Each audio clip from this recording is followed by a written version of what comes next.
မိုက်တဲ့ကောင်ထွက်ခဲ့မိုက်ပါတယ်ဆိုတဲ့ကောင်ထွက်လာခဲ့ကွာပြီးရင်ကိုကြီးဒီကားလေးကြည့်ကြည့်ပါလားဆိုပြီးတော့ပြလိုက်ရင်ကျေးလိမ်မှာတင်တန်းပို့ပေးစရာမလိုအောင်လိမ်မာဝါလိမ့်မယ်ထိုင်းကားတကားတဲ့အပီးတရုပ်ဆောင်တွေကထိုင်းဇက်ကားမှာပါတဲ့ခုခေတ်နာမည်ကြီးနေတဲ့ကောင်လေးတွေကြီးပဲဒေါသလေးတစ်ချက်မထိန်လိုက်မိတာနဲ့ဘဝကိုအဖက်ဆယ်လို့မရတော့တဲ့ငရဲကိုရောက်သွားသလိုလူလောကရဲ့ငရဲထောင်ထဲကိုရောက်သွားတာမင်းအပြစ်မှမိုက်ပါတယ်ကမ်းပါတယ်ရုံမာပါတယ်ဆိုတဲ့လူတွေကိုထောင်ထဲကကောင်တွေကပြေးသနာတယ်ငရဲဘုံကငရဲသားနဲ့လူဘုံကလူနဲ့ရှင်မရတယ်လို့မျိုးပဲမင်းလူချင်းသီးမခံနိုင်ရင်ရှောင်မထွက်နိုင်ခဲ့ရင်ငရဲဘုံရောက်သွားမှအပေါ်ပြတ်တက်ဖို့အရန်ခတ်သွားလိမ့်စုံမရခတ်နေတဲ့သားတို့အရန်အောင်မှဖိုက်တာကြနေတဲ့တငယ်ချင်းတို့တစ်ဖက်လှည့်နဲ့ဒီဇကားလေးပြလိုက်တာအကောင်းဆုံးပါပဲဇကားလေးရဲ့နာမည်က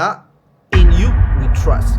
အိမ်မက်တေးဆိုတာစူးစားလို့တကယ်ဖြစ်နိုင်တဲ့နေရာမှာရမှာပါထောင်ထဲမှာတော့မရဘူးခုခေတ်မိုက်ကန့်လူငယ်ဆန်ဆန်ပုံစံမျိုးလေးတွေကတရုပ်ဆောင်ထားတာမို့လို့လူငယ်အချင်းချင်းကြည့်ပြီးတော့ဘဝသင်ခန်းစာယူနိုင်မဲ့ဇာကားလေးမို့လို့